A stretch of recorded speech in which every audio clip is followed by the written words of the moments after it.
नमस्कार विद्यार्थी मित्रांनो, आज आपण बोलणार आहे मॅथमॅटिकल लॉजिक 12वी सायन्समधील पाठ्यपुस्तकामध्ये हा तुमचा पहिला टॉपिक आहे. नवीन सिलेबसनुसार अकॉर्डिंग टू न्यू सिलेबस आपण काय करणार आहे, मॅथमॅटिकल लॉजिक हा टॉपिक बघणार आहे. आता मॅथमॅटिकल लॉजिक बघताना मला सगळ्यात जास्त महत्त्वाचं काय आहे की यामध्ये तुम्हाला सगळ्यात जास्त महत्त्वाचं सेंटेन्स आणि स्टेटमेंट हे तुम्हाला शिकायचं आहे. तुम्हाला पहिला पॉईंट सांगतो, ज्या पॉईंटनुसार तुम्हाला कळतं त्या टॉपिकमध्ये कंटेंट काय आहे. तुमच्या बुकमधला पहिला पॉईंट तुम्हाला दिलेले आहे इंट्रोडक्शनमध्ये.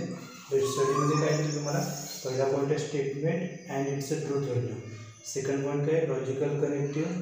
त्यानंतर ट्रूथ टेबल्स, त्यानंतर स्टेटमेंट पॅटर्न, त्यानंतर टॉटोलॉजी, त्यानंतर quantifiers and quantified statements, duality. त्यानंतर दिले application of logic to switching circuits and switching table. तर आपण काय करणार आहे, यामध्ये 7 पॉईंट आहेत. आपण हे 7 पण पॉईंट बघणार आहे. ओके, तर ह्या पॉईंटमध्ये आपल्याला जास्तीत जास्त 7 ते 8 लेक्चर लागतील. 8 लेक्चरमध्ये पूर्ण टॉपिक होते.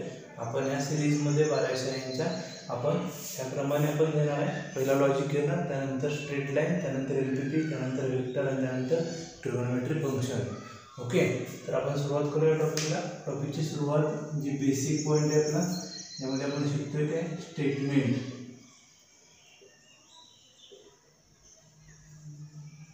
आता स्टेटमेंट म्हणजे काय ते तुम्हाला कळालं तर तुम्ही एक्झाम्पल सोडवू शकता. बेसिक एक्झाम्पल एकदम सुरुवातीचे. स्टेटमेंट म्हणजे काय ते कळण्यासाठी आपण काय करूया, पहिला सेंटेन्स करूया. म्हणजे आपण बोलतोय ना, जे पण आपण बोलतोय, आपण जर म्हणलं व्हाईट बोर्ड आहे, okay, this is a white board किंवा दिस इज मार्कर, असं आपण जे वाक्य बोलतो ना त्याला आपण सेंटेन्स म्हणतोय. ओके, किंवा आपण म्हणलं she is a clever girl in a school, तर आपण असं म्हणलं, किंवा एखाद्या मुलं आपण त्याला म्हणतो किंवा टॉपर आहे एखाद्या वर्गामध्ये. तर हे काय झालं, मग तो वाक्य झालं, तर हे स्टेटमेंट नाही झालं. आता स्टेटमेंट आणि सेंटेन्समध्ये नक्की फरक काय आहे ते आपण बघूया. स्टेटमेंट आणि सेंटेन्समधला फरक काय आहे, जे स्टेटमेंट असतं त्या स्टेटमेंटमध्ये तुम्हाला काहीतरी डिक्लेअर केलेलं असतं, काहीतरी डिक्लेअर केलेलं असतं. त्याला काय म्हणतात तुम्ही, डिक्लेरेटिव्ह. त्याला ऑर्डर असेल, पण आपल्याला जे काय जास्त म्हणजे त्याला काय म्हणतात ते महत्त्वाचं नाही. आपल्याला महत्त्वाचं काय, स्टेटमेंट म्हणजे काय. आणि सेंटेन्स म्हणजे काही डिक्लेअर होत नाही. मग यामध्ये तुम्हाला क्वेश्चन मार्क आलेला असतोय, त्यानंतर तुम्हाला एक्सप्लेनेशन साईन आलेलं असते, त्यानंतर तुम्हाला यामध्ये म्हणजे सजेशन असणार आहे. यामध्ये ज्या सेंटेन्समध्ये तुम्हाला सजेशन भेटेल किंवा ज्यामध्ये तुम्हाला एखादा डिमांड करता तुम्ही, किंवा जिथं प्लीज हा वर्ड आला आहे, ओके, तर असे जे काही सेंटेन्स आहे ना ते फक्त सेंटेन्स असणार. जसे की तुम्हाला मी म्हणलं असं की please give me glass of water.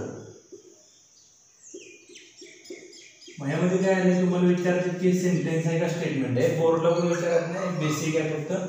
ह्यामध्ये विचारलं तुम्हाला काय की सेंटेन्स आहे का स्टेटमेंट आहे. त्याला वर्ड आला ना प्लीज, तरी काय झालं, सेंटेन्स झालं. ओके, तरी काय झालं, सेंटेन्स. हे कळलं. म्हणजे तुम्हाला काय करायचं आहे, जर प्लीज आले, क्वेश्चन मार्क आला आहे, हे एक्सप्लेनेटरी साईन आले तुम्हाला किंवा सजेशन आले कोणतेतरी, तर त्याला काय म्हणणार तुम्ही, सेंटेन्स. आणि हे सेंटेन्सला कधीही व्हॅल्यू नसते. व्हॅल्यू म्हणजे काय, अँसर नसते. अँसर म्हणजे मॅथमॅटिकल अँसर. अँसर म्हणजे काय, आपण ह्या टॉपिकमध्ये पूर्णपणे अँसरला ट्रूथ व्हॅल्यू म्हणणार आहे. अँसरचं मिनिंग काय झालं आपल्यासाठी, ट्रूथ व्हॅल्यू. म्हणजे ह्यामध्ये बघता अँसर म्हणजेच काय, ट्रूथ व्हॅल्यू. म्हणजे ह्या टाईपच्या सेंटेन्सला ट्रूथ व्हॅल्यू नसते. आपण बघूया आता स्टेटमेंट म्हणजे काय. आता स्टेटमेंट काय आहे, ज्या सेंटेन्समधून काहीतरी तुम्हाला डिक्लेअर केलेलं मिळतं त्याला तुम्ही काय म्हणता, स्टेटमेंट. ओके,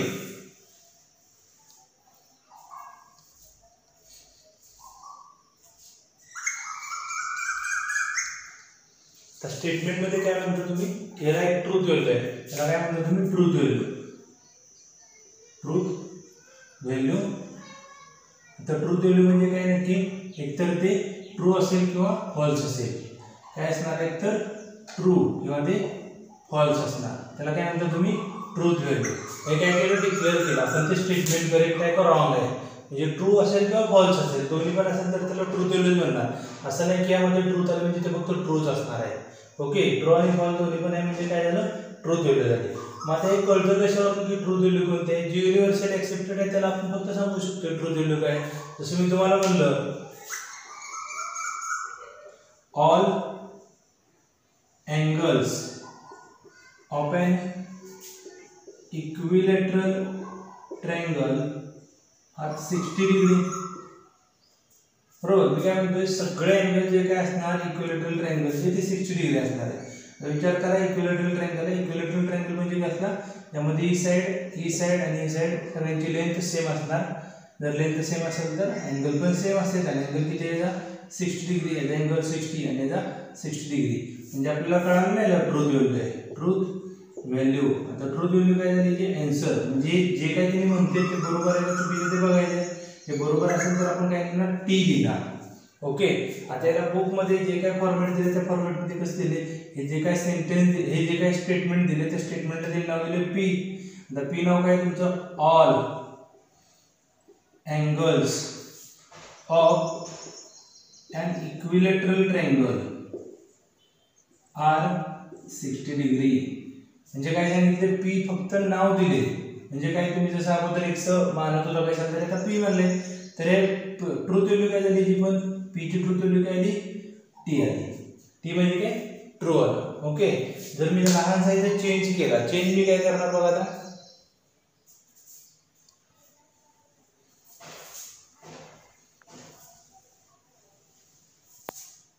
मी क्वेश्चन बदलतो. क्वेश्चन मध्ये बदल काय करावा, सम ऑफ ऑल अँगल्स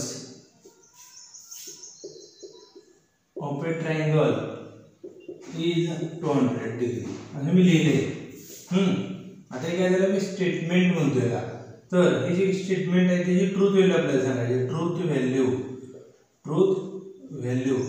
काय आपली, टी काय आहे, सगळ्या अँगलची ऍडिशन काय असते 180 आणि ते किती दिले 200. म्हणजे काय झाले, फॉल्स झालं. म्हणजे ट्रूथ व्हॅल्यू दोन्ही पण असणार, एक तर ट्रू असेल किंवा फॉल्स असेल. फक्त जे काय स्टेटमेंट दिले ते युनिव्हर्सली ऍक्सेप्टेड पाहिजे. म्हणजे असं नाही की तुम्ही फक्त तुमच्या रिजन मध्ये फक्त त्याला मान्यता देताय, बाहेर गेल्यानंतर त्याला मान्यता नाही. ओके. हे स्टेटमेंट म्हणजे काय कळालं. तर आपण काय करूया, बुक मध्ये काय एक्झाम्पल बघूया. त्यामुळे तुम्हाला हे ट्रूथ व्हॅल्यू आहे का नाही ते मी एक्सप्लेन करून सांगतो. आता पहिला काय दिले त्यांनी, मी तुम्हाला फर्स्ट पेजवरती इलस्ट्रेशन मधलं पहिलं एक्झाम्पल सांगतोय, sunrises in the east. Sunrises in the east याचा अर्थ काय, सूर्य पूर्वेला उगवते. आणि करेक्ट आहे. तर इथे काय झाली, आपण लिहिताना कसं लिहिणार ते बघा.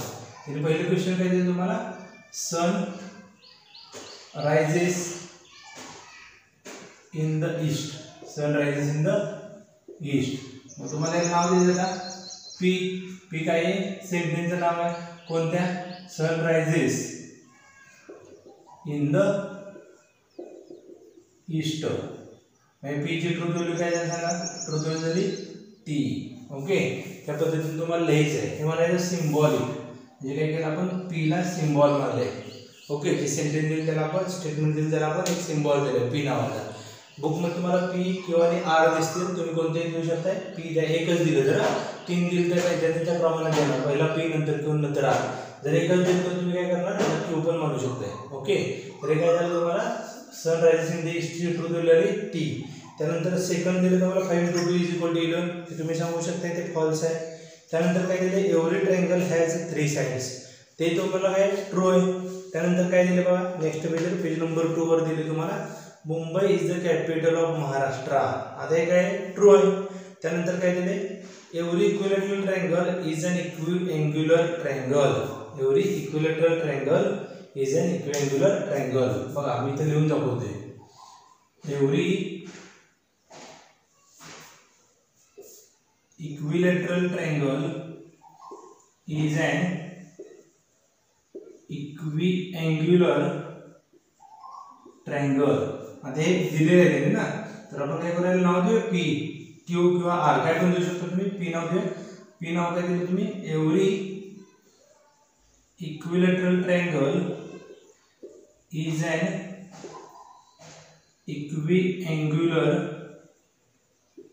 ट्रायंगल. आता हे जे दिलेलं आहे ते करेक्ट आहे का नाही आपल्याला बघितलं पाहिजे ना. तर त्यासाठी तुम्हाला काय डेफिनेशन माहिती पाहिजे.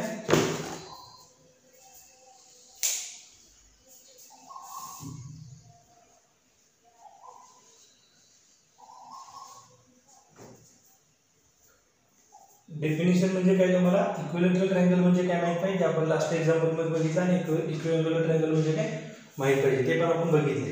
आता इक्विलॅटरल ट्रायंगल म्हणजे असं कोणता ट्रायंगल आहे ज्याला इक्विलॅटरल म्हणतो की जे सगळ्या साइड इक्वल आहेत आणि सगळे अँगल पण इक्वल आहेत. Angle all angles and all sides are equal. आणि इक्विअँग्युलर म्हणजे कोणते, जे all angles are equal, all angles are equal. आणि याला काय, all angles are equal.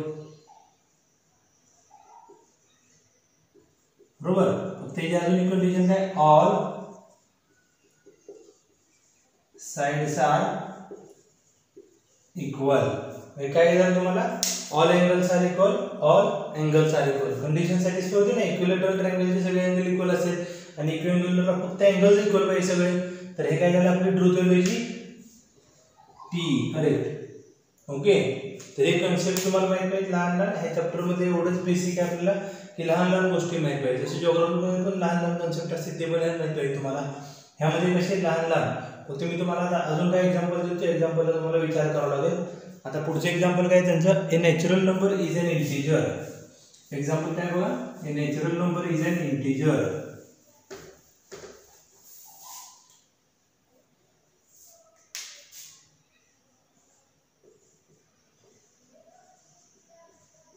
Natural number is an integer.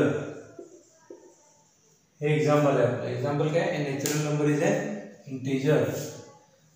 आता यासाठी तुम्हाला काय माहित पाहिजे, पहिला आपण नाव देऊया ना, P.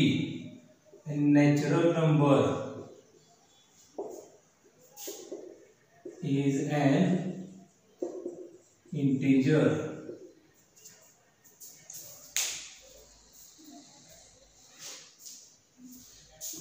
त्यासाठी तुम्हाला काय माहित पाहिजे, फक्त नॅचरल नंबर म्हणजे काय. नॅचरल नंबर म्हणजे कोणते नंबर, ज्या नंबरची सुरुवात आपली 1 होते, त्यानंतर 2 येते, त्यानंतर 3, त्यानंतर 4. हे सगळा सेट आहे, ते नॅचरल नंबरचा सेट आहे. आणि हे कोण आहे, इंटिजर. आता इंटिजर म्हणजे काय, त्यामध्ये निगेटिव्ह नंबर असणार ना, -3, -2, -1, 0, 1 आहे, 2 आहे, 3 आहे, 4 आहे. बरोबर. या सगळ्या नंबरला काय म्हणता तुम्ही, इंटिजर म्हणताय. ओके. तर तुम्ही जेड दाखवू शकताय. आता तुम्ही काय म्हणताय, नॅचरल नंबर इंटिजर असेल. नॅचरल नंबर म्हणजे काय, ज्यामध्ये 1 न सुरुवात होते आणि इंटिजरची सुरुवात कुठून आहे, -3 पासून. म्हणजे आपल्याला काय करायचं आहे, फक्त हे नंबर पलीकडे दिसते तर तेवढं चेक करायचं आहे. चेक करू शकता तुम्ही, 1 2 3 एकदा. त्याने असं म्हणते की कोणता पण एक नॅचरल नंबर घेतला तर इंटिजर आहे का, आहे. म्हणजे जी ट्रुथ व्हॅल्यू काय आली, परत टी आली. ओके. हे झालं तुमचं बेसिक. यानंतरच्या पार्टमध्ये आपण काय शिकणार आहे की सिम्बॉलिक फॉर्म. सिम्बॉलिक फॉर्म आताच आपण बघितला होता. फक्त इथं काय करायचं, लॉजिकल कनेक्टिव्ह जे आहे ना, लॉजिकल कनेक्टिव्ह. जसं एखादं वाक्य दिले ते वाक्य जोडायचं कसं, ते आपण शिकणार आहे. त्याच्याबद्दल काय करा तुम्ही, मी तुम्हाला काय एक्झाम्पल सांगतो, ते एक्झाम्पल तुम्ही विचार करा आणि मला सांगा. फक्त पेज नंबर 2 वरचे सॉल्ड एक्झाम्पल आहेत ते, क्वेश्चन नंबर 1 मध्ये. ओके. त्याची फक्त ट्रुथ व्हॅल्यू वगैरे तुम्ही सांगा. तुम्हाला स्क्रीनवर दिसतं ते तुम्ही विचार करून सांगा. फक्त मी तुम्हाला काय डेली डोज देतोय. आता डेली डोज म्हणजे काय, आपण जे काय पुढच्या लेक्चरमध्ये घेणार आहे ना, त्याची फक्त आपण प्रॅक्टिस करून ठेवा. एक कंजंक्शन म्हणून आपण पॉईंट घेणार आहे, कंजंक्शन पॉईंट. त्या कंजंक्शन पॉईंट एक आपल्याला नाव आहे, त्यामध्ये आपण अँड म्हणजे ना, अँड हे वापरतो, त्याला आपण कंजंक्शन म्हणतोय.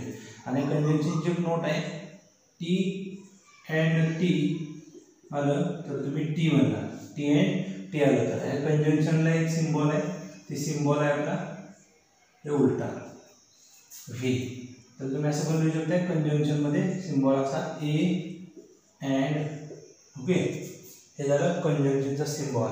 हे काय, कंजंक्शनचा सिम्बॉल आहे. हे व्यवस्थित लक्षात ठेवा. मी जेवढं सांगतो तेवढं करा. 6 ते 7 दिवसामध्ये आपला टॉपिक पूर्ण होते. ओके. हे झालं कंजंक्शन सिम्बॉल.